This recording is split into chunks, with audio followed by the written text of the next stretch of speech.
Hey friends, welcome to our third lesson from the book of Nehemiah. And we've been talking about these ideas of what happens when things are out of our control. And so far we've learned that first of all we should pray. The second is sometimes we need to have some patience that this may last a while. And we need to start planning.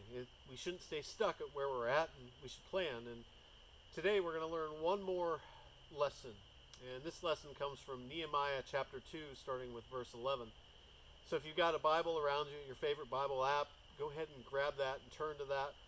Nehemiah has received everything he needs. This journey to Jerusalem from Susa, where he was, potentially 900, 1,000 miles. It would take somewhere between 30 to 45 days. He and everybody with him has all the supplies they need for the journey. They have materials purchased and gathered that are ready to rebuild. Yet remember, all that Nehemiah has heard is that the walls have been broken down and burned, and everybody's in disgrace. He has never seen the situation for his own self, in his own eyes, and that's about to change. And I'm gathering at night here with you because that's when Nehemiah takes a look at some things. And so I thought maybe let's look at that perspective of what he's doing and why he's doing it from a night perspective. So let's take a look at the text again, Nehemiah chapter 2, starting with verse 11. Nehemiah writes, I went to Jerusalem, and after staying there 3 days, I set out during the night with a few others. So, good news. Nehemiah and his whole entourage get to Jerusalem. This had to be an amazing sight for everybody there. I mean, caravan, you name the size of it. It had to be huge with all the guards and all the supplies and the lumber and the trees and the materials and just an awesome display of people coming into town. And Nehemiah hangs out for 3 days. We're not sure what he does, but more than likely he's getting to know the locals and trying to figure things out. You see, sometimes, friends, when God gives us an idea, when God gives us a plan, we have to go figure it out for ourselves and become part of the situation. We have to realize that maybe we're not alone in this and that there are others who could help. Or we just have to see what our ideas that God has provided us are going to do in person. And that's exactly what Nehemiah does. And he's been there for 3 days, and it says in verse 12 that he set out during the night with a few others. Now, right after that, he said he had not told anyone of what my God had put in my heart to do for Jerusalem. And there were no mounts with me except the one I was riding on. And so here it is, the middle of the night. Nehemiah takes a few of his closest friends and companions, and they head out in the city. Now, he probably doesn't want to draw much attention to himself. Again, coming into the city with all these materials and not even seeing what the city looked like, not knowing how large it is, how much damage there is. And so he decides to set out on his own that night to do this. And he's riding a horse, and he's the only one. Everybody else is walking. In verse 13, it says, By night I went out through the valley gate toward the jackal well and the dung gate, examining the walls of Jerusalem which had been broken down and its gates which had been destroyed by fire. So friends, at some point I'll share a map with you of the walls of Jerusalem and the city itself and where all these gates and pieces were. And it's very important what he's using. These are main entryways, thoroughfares into and out of Jerusalem. And the names mean something as well. And as Nehemiah is going through this, he's recognizing that what he's heard is actually true. The gates are worn, broken down, burned with fire.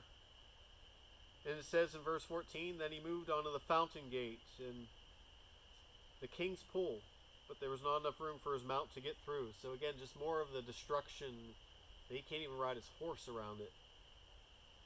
It says, so he went up to the valley by night, examining the wall. Think about that for a second, friends. You're here with me at night, and I'm pretty lit up where I'm at, but you can't really see much. And again, he's doing this in a way not to draw attention to himself. And so it's not like he can have these big giant searchlights and torches lighting up everything. He's not really getting a full perspective, but he's getting enough to understand the damage and where it's at and what's caused. And then he says, finally, I turned back and I re-entered through the valley gate. So you can imagine this walled city. Nehemiah, he wanted to see it for himself. He wanted to experience it for himself. You see, sometimes when we're going through a situation that's out of our control, or we're seeing others do it, especially if we're seeing others do it like Nehemiah was, friends, sometimes we got to go inspect it ourselves. We got to go maybe talk with them, sit with them. More importantly, we got to listen. Sometimes we have to see it for ourselves to believe it. It's exactly what Nehemiah is doing at this point. You see, he's becoming one with the people. He's becoming one with the problem. It's not like he's just sitting from far and saying, here's the supplies, guys, good luck. He's not just sending money and saying, hey, hope this helps. He's not just directing it from afar. He's on the ground looking at every single piece of this. And he does it at night. In verse 16 says, the officials did not know where I had gone or what I was doing, because as yet I had said nothing to the Jews or the priests or the nobles or the officials or any others who would be doing the work. Nehemiah had yet to share with anybody there in those 3 days why he was there. He didn't say a word. There had to be a lot of talk and a lot of chatter. And what Nehemiah does here, he had said nothing to the Jewish people. He had nothing to the priests in the temple, nothing to the nobles, those in charge, or even the officials or anybody else. He hadn't said a thing who would be doing any work or why he was there. He just kept to himself for 3 days. And I appreciate that, because it shows he didn't rush into it. He spent time to make sure this was right, to make sure what he brought with him maybe was enough, to see what supplies he had, what he didn't have, where the biggest need was, where the biggest concern was. And then finally in verse 17, Nehemiah takes all the planning that he had done for those 4 months and all the travel that he's done for the last 30, 45, 50 days. He's now taken all the assessments from the surveying that he had done in the middle of the night. And then verse 17, he says to them, all the people, this would be the Jews, the priests, the nobles, the officials, and any others that were there. He said, you see the trouble we are in. Stop right there. Did you catch what he said? Do you see the trouble we are in? You see, what Nehemiah does is beautiful right there, friends, and don't miss that. You see, when things are out of the control for somebody else, let's make ourselves part of their situation. You see the trouble we're in? It's not just you, it's us. You're not alone. We're in this together, friends. That's what Jesus does with us still today. He says we're not alone in this crisis, in this pandemic, in these efforts. We're never alone. Jesus is right here with us. It's exactly what Nehemiah is communicating. He says Jerusalem lies in ruins, and its gates have been burned with fire. And of course, they know that. They've been living there. But he says that to say that he's one with them. He's seen it with his own eyes. He just didn't hear it. He's come to help them. And he says, come. Get this. Come. Let us. Do you get that? Not you. Let us rebuild the wall of Jerusalem, and we'll no longer be in disgrace. Can you imagine these people are hearing that and seeing that, and they're saying, let us rebuild the walls of Jerusalem. Let us rebuild our home. Let us get back to where it was and the beauty of it. Friends, let's not leave it here in ruins. There's something greater, there's something more here. The excitement of Nehemiah on the scene had to be amazing to hear those words. And in verse 18 he says, I also told them about the gracious hand of my God on me and what the king had said to me. Stop right there for a second. Nehemiah states everything. Come, let us rebuild. And then he says, by the way, you wouldn't believe who's been on my side doing this whole thing. The whole reason I'm here, the entourage, the supplies, everything. I've started praying for you guys over 4 months ago. I started praying. As soon as I heard about the disgrace, as soon as I heard about the walls, I started to pray to God. And you know what He's done? He's answered those prayers. He's allowed me, the cupbearer to the king, to work with the king, the relationship I had to make all this happen, friends, to get the safe travel pass-throughs through the Trans-Euphrates, to get the lumber and the trees and everything we need to do the gates. And He's helped me.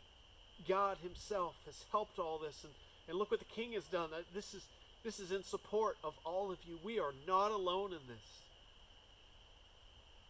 Friends, it's just powerful. It's just powerful.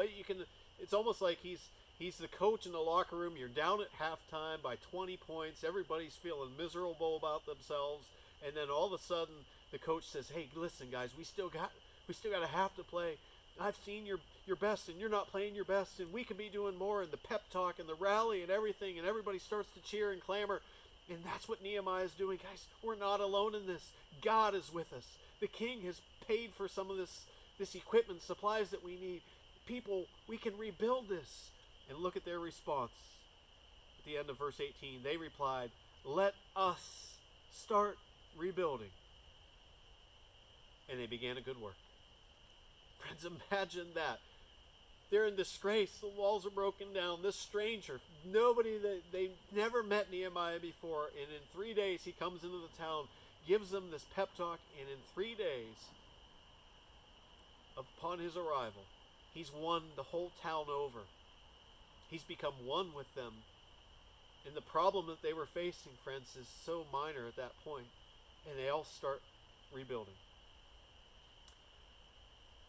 Jesus tells us to go in the New Testament. He tells us to go and make disciples of all nations, baptizing them in the name of the Father, Son, and the Spirit. Friends, I see Nehemiah just going and saying, God is behind all this. He's encouraging them. He went. Friends, in times of hardship and trouble and when things are out of our control, sometimes we have to go. And we just have to roll our sleeves up because we've prayed about it. We've been patient about it. We've been planning it. We've been talking. It's not just impromptu. None of this is impromptu for Nehemiah. But friends, even though we feel like this is the right thing to do, it doesn't mean opposition and trouble are not at the doorstep. Take a look at verse 19. But when Sanballat the Horonite and Tobiah the Ammonite official and Geshem the Arab heard about it, they mocked us and they ridiculed us. Friends, we're always going to run into trouble along the journey of being a follower of Jesus. Nehemiah is going to run into these guys several more times. And for us, it might be the same people over and over. Maybe it's a family member. Maybe it's a loved one, somebody we work with. Maybe it's a boss. There's always going to be people telling us we're no good, or our ideas aren't any good, or why do we believe even in Jesus? Why are we believers and followers? You're going to hear it. I hear it. We all hear it. Upon changing careers, I guess, being a pastor, one of the first things I heard from somebody was, "Aaron, you're making the biggest mistake of your life." Friends, that shouldn't stop us when we're led by God, when we're feeling directed by Jesus. Friends, sometimes when things are out of our control, the only one we can trust in is the one who is in control. And for us, it's Jesus. So they mocked and ridiculed Nehemiah and everybody, and they said, "What is this you're doing?" They asked. "Are you rebelling against the king? What do you guys, who has the right to rebuild this wall? And did you get clearance from the king to do this?" And again, these guys, they have their own turf. They have their own power, and they're trying to ruffle the feathers and show how big they are. And are you rebelling against the king? You could easily back down from there. So, stumble with your words. We're not sure. But Nehemiah, he spent time looking at this. And look at verse 20. He says, I answered them by saying, the God of heaven will give us success. Friends, how many times have you and I trusted in God, trusted in His Son Jesus or the Holy Spirit that much in the middle of a circumstances out of our control? And we have the boldness to say, the God of heaven will give us success. That's what we should be saying in all circumstances, friends, because we serve a God who has had all the success because He's created it all. He's created all of us. He has control and power over everything on heaven and on earth. He's conquered death. He's conquered sin. And He wants us to be with Him. No doubt, friends, when we trust in that, believe in that, we too can say the God of heaven will give us success. And then he goes on to say, we, His servants, will start rebuilding. Notice the we again. We will do this. Not them, not I, not we. It's a together. Again, he puts himself into this. We will start rebuilding. But as for you, you have no share in Jerusalem or in any claim of this historic right to it. Friends, what we have here is power in Jesus' name to claim it, to start rebuilding. And those that are opposed, they have no power, they have no control, and they have no right to eternal life. Don't forget that. Don't forget that. See, God is always on our side. God is always helping us. And friends, our job is to encourage everybody we see to draw close to Him, even those that are opposed to us. And you'll see a little bit of that coming up. But that ends our third lesson.